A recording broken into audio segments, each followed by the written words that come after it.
arparadio.com की प्रस्तुति इतिहास का अभ्यास।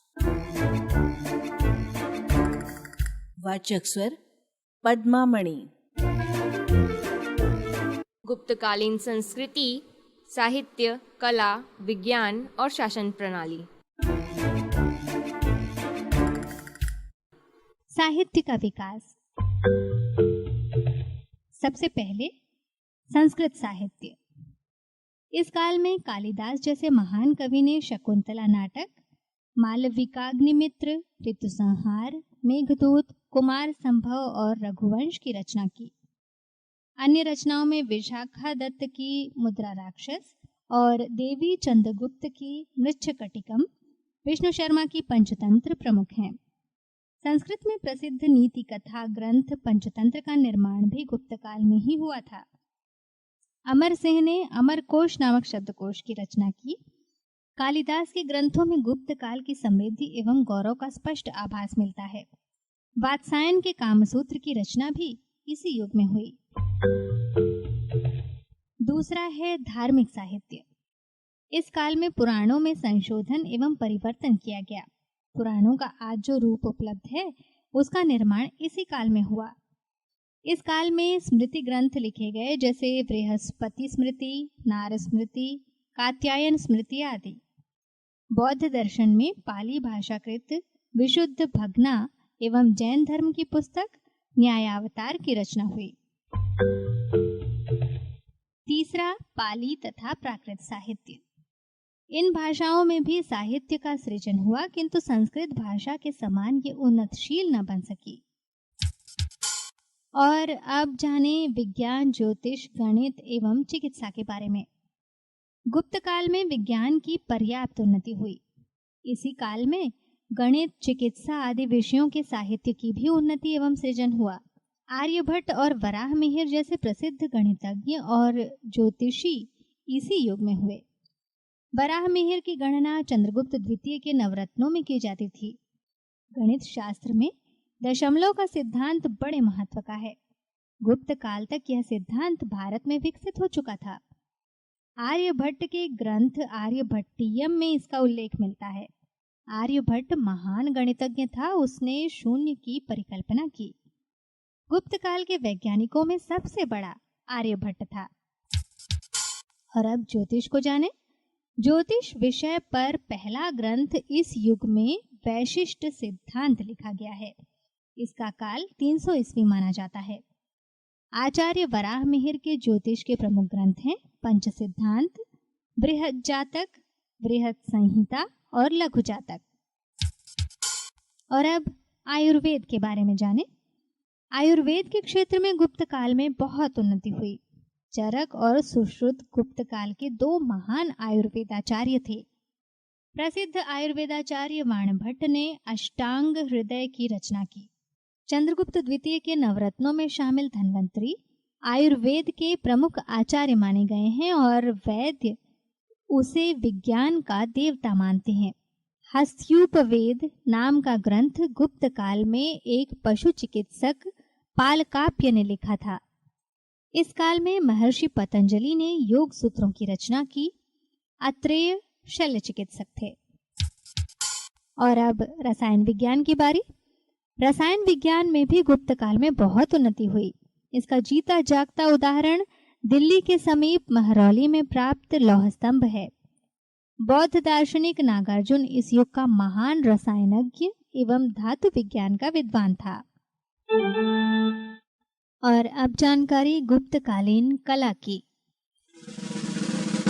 पहला, स्थापत्य कला।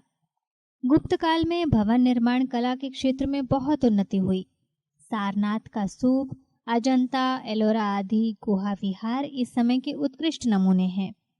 मंदिरों में ऐहोल में दुर्गा मंदिर, देवगढ़ का मंदिर, बोधगया का महाबोधि मंदिर इस युग की भवन निर्माण कला को उजागर करते हैं। महरौली यानी दिल्ली स्थित स्तंभ अपना विशेष स्थान रखता है।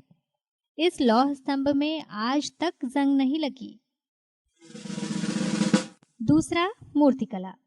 गुप्त काल में मूर्तिकला पराकाष्ठा पर थी। इस युग की विष्णु, शिव, पार्वती, ब्रह्मा और देवताओं तथा बुद्ध, बोधिसत्व और अवलोकितेश्वरी की अनेक सुंदर, भव्य और दर्शनीय मूर्तियां आज भी विद्यमान है। सारनाथ की भगवान बुद्ध की मूर्तिकला का अनुपम एवं उत्कृष्ट उदाहरण है। गुप्त काल की प्रमुख मूर्ति है बुद्ध की ताम्र मूर्ति, जो भागलपुर में है। अविच्छव पार्वती, सूर्य मूर्ति, उदयगिरी में वराह भगवान की मूर्ति आदि। इन मूर्तियों के चेहरे की भव्यता देखते ही बनती है। गुप्तकालीन मूर्तिकला का उद्भव मथुरा शैली की मूर्तिकला से हुआ था। तीसरा है चित्रकला। चित्रकला के क्षेत्र में गुप्त युग में बहुत उन्नति हुई। अजंता की गुफाओं की चित्रकारी बहुत ही सुंदर है। गुफा में ठोस पाषाण की शिल्पकला का नमूना मिलता है। गुफा में जातक की कहानियों की एक घटना को चित्रांकित किया गया है। परिष्करण अथवा कोमलता, अभिव्यक्ति की सरलता तथा सर्वोच्च आध्यात्मिकता गुप्त युग की कला शैली की प्रमुख विशेषताएं हैं।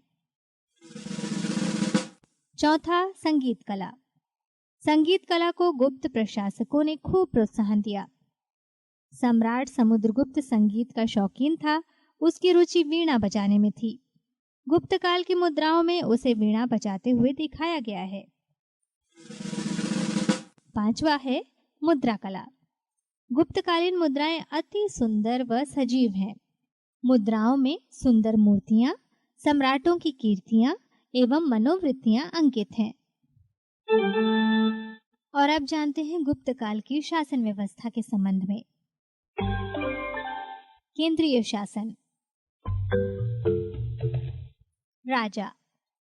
गुप्त काल में राजा को देवता का स्वरूप कहा गया है। गुप्त काल में शासक निरंकुश नहीं थे, वे लोक हित में शासन करते थे। शासन का आधार धार्मिक सहिष्णुता थी। उनका प्रमुख कर्तव्य जनता की सेवा करना था। राजा प्रशासन का केंद्र था तथा युवराज उसका सहायक होता था। सम्राट स्वयं शासन का केंद्र होता था एवं वह राज्य का सर्वोच्च अधिकारी था। राजा का पद पैतृक होता था। सामान्यतः बड़ा पुत्र ही राजा का उत्तराधिकारी होता था। गुप्त काल में राजा के दैवीय अधिकारों का सिद्धांत लोकप्रिय होने लगा था। ये गुप्त राजा अपने को राजाधिराज, महाराजाधिराज, विक्रमादित्य, महेश्वर एवं सम्राट, चक्रवर्ती आदि उपाधि से विभूषित करते थे। और अब मंत्रिपरिषद। मंत्रिपरिषद के मंत्रियों को सचिव एवं अमात्य के नाम से पुकारा जाता था। साम्राज्य के प्रमुख पदों पर काम करने वाले कर्मचारियों को कुमारामात्य कहते थे। ये सेवा में स्थायी होते थे और शासन सूत्र का संचालन इन्हीं के हाथों में रहता था। और अब जानते हैं मंत्रिपरिषद को विस्तार से। पहला, प्रधान, जो होते थे प्रधानमंत्री। दूसरा, महासेनापति। गुप्त सम्राट स्वयं कुशल सेनानायक एवं योद्धा थे। उनके अधीन महासेनापति होता था, जो साम्राज्य के विभिन्न भागों, विशेषकर सीमांत प्रदेशों में सैन्य संचालन के लिए तैनात रहते थे। सेना के ये सबसे बड़े पदाधिकारी महासेनापति कहलाते थे। तीसरा, महादंडनायक। महासेनापति के अधीन महादंडनायक होते थे, जो युद्ध के अवसर पर सेना का नेतृत्व करते थे। गुप्त काल की सेना के 3 प्रमुख भाग थे: पदाति, घुड़सवार और हाथी। चौथा, महाबलाधिकृत। सेनापति और युद्ध मंत्री होते थे, जिनके अधीन अनेक अधिकृत रहते थे। पांचवा, दंडपाशिक। पुलिस विभाग का सर्वोच्च अधिकारी दंडपाशिक कहलाता था। छठा, महासंधि विग्रहिक। इस उच्चाधिकारी का कार्य पड़ोसी एवं गणराज्यों व सामंतों के साथ संधि या विग्रह की नीति का अनुसरण करना होता था। सातवां, महाक्षपटलिक। राजकीय आय व्यय का लेखा एवं राज्य के सब आदेशों का रिकॉर्ड रखना इस अमात्य का कार्य था। और अब जानें प्रांतीय शासन के बारे में। प्रशासन को सुविधाजनक ढंग से चलाने के लिए साम्राज्य देश भुक्तियों यानी प्रांतों और विषयों यानी जिलों में विभाजित था। पहला, भुक्ति। भुक्ति के सर्वोच्च अधिकारी राजवंश के होते थे, जिन्हें उपरिक अथवा महामात्र कहते थे। अपने क्षेत्राधिकार में शांति और व्यवस्था बनाए रखना एवं जनोपयोगी सेवाओं की व्यवस्था करना भी उन्हीं का दायित्व था। दूसरा, विषय।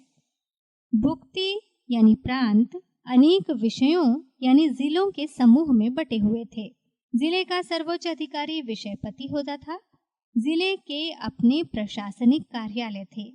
विषयपति की सहायता के लिए अनेक अधिकारी होते थे, जैसे नगर श्रेष्ठी, सार्थवाह यानी व्यापारियों का मुखिया, प्रथम कुलिक यानी शिल्पियों का मुखिया, प्रथम कायस्थ यानी लेखक श्रेणी का मुखिया और पुस्तपाल यानी संग्रहाधिकारी आदि। और अब जानकारी नगर शासन की। शहरों के शासन के लिए पुरपाल नाम का कर्मचारी होता था, जिसकी स्थिति कुमारामात्य की मानी जाती थी। पुरपाल केवल बड़े नगरों में ही नियुक्त होते थे। कर से प्राप्त आय को नगर की सफाई और रोशनी प्रबंध के लिए खर्च किया जाता था। और अब ग्राम शासन। जिले पुनः अनेक ग्रामों में विभाजित थे। ग्राम ही प्रशासन की प्राथमिक इकाई थे। ग्राम का मुखिया ग्रामिक कहलाता था और उसकी सहायता के लिए पंचमंडली नाम की एक परिषद होती थी। प्रत्येक ग्राम की अपनी मुद्रा यानी मोहर होती थी।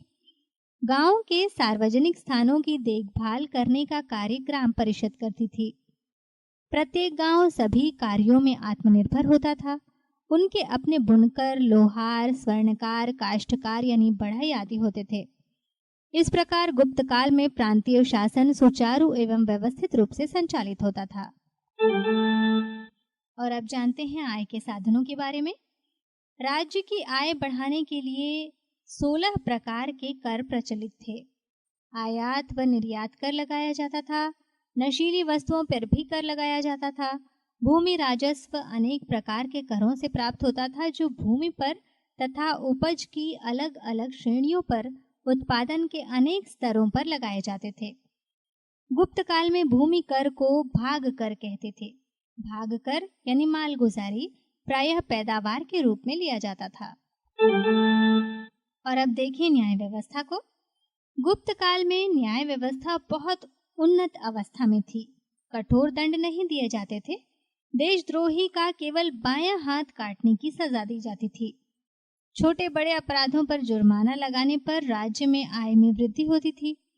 लिखित सिद्धांतों के आधार पर ही न्याय किया जाता था। राजा ही न्यायाध्यक्ष होता था।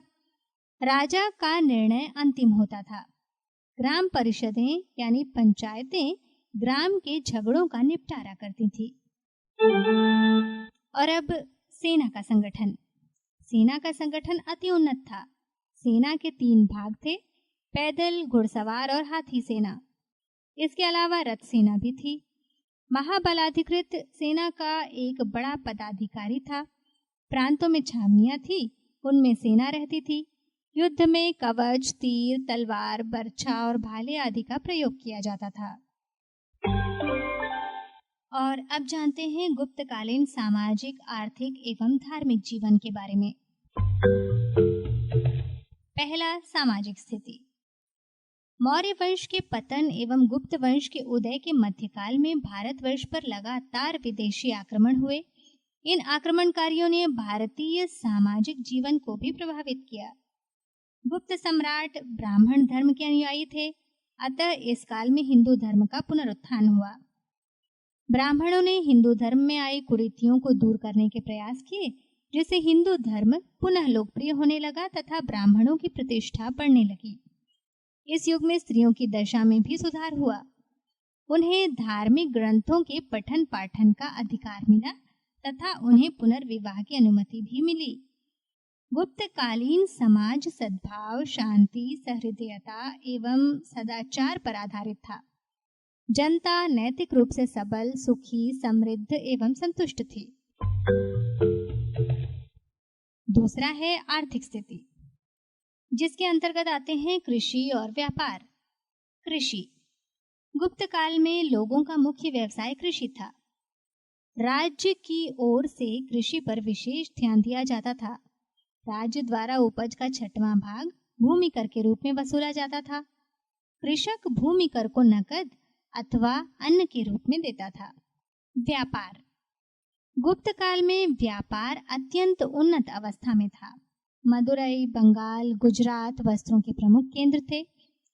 इस युग में व्यापारियों के संगठन भी होते थे, जिसके प्रमुख को आचार्य कहा जाता था। पशुपालन का भी व्यवसाय प्रचलित था तथा बैलों का उपयोग हल चलाने एवं सामान ढोने के लिए किया जाता था। इस युग में भारत के मिस्र, ईरान, अरब, जावा, सुमात्रा, चीन आदि से व्यापारिक संबंध स्थापित हो गए थे। और अब जानिए धार्मिक स्थिति के संबंध में। गुप्त शासक ब्राह्मण धर्म के अनुयायी थे, अतः इस धर्म को राज्य का संरक्षण मिलने के कारण हिंदू धर्म पुनः स्थापित होने लगा। प्रारंभिक गुप्त शासक विष्णु के उपासक थे, जो सूर्य का रूप माने जाते हैं। इस धर्म में अहिंसा एवं भक्ति की प्रधानता थी। बाद के गुप्त शासक शिव के उपासक हो गए। इस युग के गुप्त शासकों ने इंदौर, ग्वालियर, मंदसौर, चित्तौड़ एवं बघेल खंड में सूर्य मंदिरों का निर्माण करवाया। इस काल में देवियों जैसे दुर्गा, लक्ष्मी, पार्वती आदि की उपासना होने लगी। इस युग के गुप्त शासक अन्य धर्मों के प्रति भी सहिष्णु थे एवं इन्होंने बौद्ध धर्म एवं जैन धर्म को कोई हानि नहीं पहुंचाई। हिंदू धर्म के पुनरुत्थान के कारण बौद्ध धर्म के प्रचार एवं लोकप्रियता में कमी आ गई। arparedio.com की प्रस्तुति इतिहास का अभ्यास।